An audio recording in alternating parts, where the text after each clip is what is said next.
Барлықтарыңызға сәлем, каналыма қош келдіңіздер. Бүгін сіздерге дайындалу өте оңай әрі өте дәмді болып шығатын карамельный пирогтың рецептімен бөлісемін.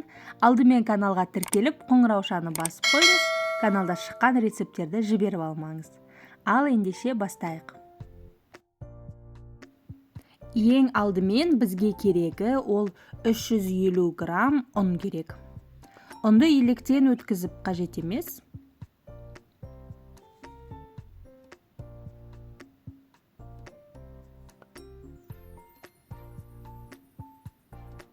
Енді осы ұнымыздың үстіне 360 грамм сары май.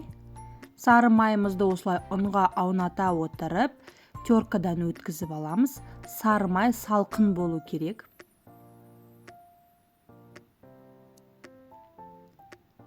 Барлық майымызды теркадан өткіздік. Енді осының үстіне 5 грамм қамыр қопсытқыш, яғни разрыхлитель қосып, қолмен осылай жақсылап үйкелеп, ұсақ крошкалар жасаймыз.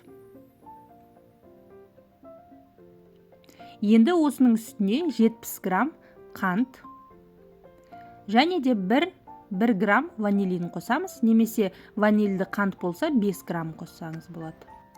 Шамалы тағы да араластырып аламыз.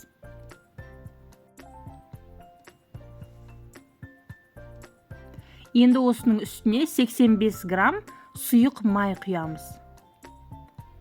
Және де 1 жұмыртқаның сарысын саламыз. Енді осының барлығын араластырып, әдемі жұмсақ песочное тесто жасаймыз. Тестаңыз ұзақ бірікпеуі мүмкін, қорықпаңыз. Оны сосын мешочкқа салып қойған кезде барлығы жұмсарады. Дәл осылай дайын болған тестамызды мешочкқа салып, холодильникке салудың қажеті жоқ, бөлме температурасында тұра берсе болады. Енді 1 банка қайнатылған, қоюландырған сүт дейді ғой, вареная сгущенка. Оны бөлме температурасында тұру керек, осындай жұмсақ болып тұру керек, араластырғанда ешқандай түйіршіксіз. Енді осының үстіне 4 ас қасық қаймақ, яғни өлшегенде ол 200 грамм қаймақ болады. Мен осындай 20%-дық нәтиженің қаймағын қолданам. Сіз өзіңізге ұнайтын қалаған қаймақты қолдансаңыз болады. 4 ас қасық толық, яғни 200 грамм.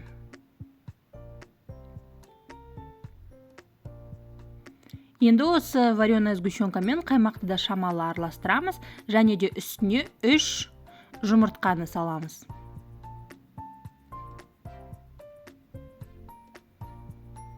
Үш жұмыртқамызды салғаннан кейін барлығын бір келкі түйіршіксіз масса шыққанша дейін жақсылап араластырып аламыз.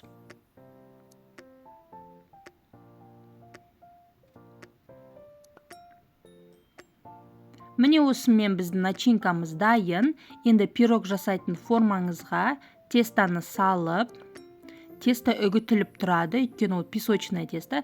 Барлығын жан-жағына бір келкі етіп, тегістеп жайып шығамыз. Алдымен ортасынан бастаймыз. Ортасын жақсылап тегістеп, сосын барып жан-жағын көтереміз. Бұл жерде менде формамның жан-жағындағы қабырғалары биіктеу, сондықтан менде тестамда биік болды. Егер сізде кішкене төмендеу болса, формаңыз онда начинкамен жан-жағындағы стенкаларын барлығының биіктігі бірдей болады.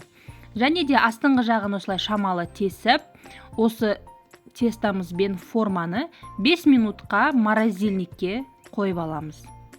Холодильникке емес, морозильникке бір 5 минуттай. Оған дейін жаңағы шетінен қалған қамырларды оқтаумен кішкене шамалы жайып дайындап аламыз. Бұл бізде қазір пирогтың үстін әдемілеуге керек болады. Енді біз осы қамырымызды жайғанша біздің жаңағы формамыз морозильникте тұрды. Енді форманы керісінше шығарып, оның орнына осы пергамент қағазындағы қамырды салып қоямыз.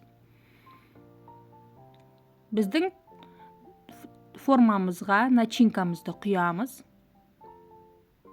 Осы кезде начинкаңызды құйған кезде пешті қосып қойсаңыз болады.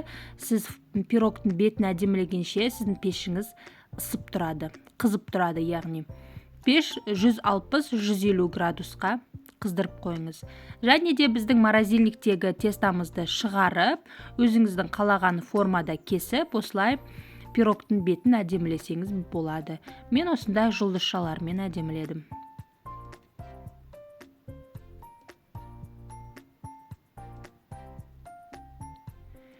Енді осы дайын пирогты 150-160 градус қызып тұрған пеште 40-45 минут пісіреміз. Начинкасы сұйық болуы мүмкін, уайымдамаңыз, осылай піскен кезде ол қоюланады. Пирогты толығымен суытамыз, содан кейін формадан шығарамыз, және де кесіп дастарханға ұсынсаңыз болады. Өте дәмді әрі өте ерекше пирог, творожный пирог, сметанниктен шаршаған болсаңыз, ендеше осы карамельный пирогты жасауға сіздерге кеңес беремін. Сіздер де жасап көріңіздер, өте оңай дайындалады. Видеоға лайк басып, комментарий қалдыруды ұмытпаңыз. Сау болыңыз!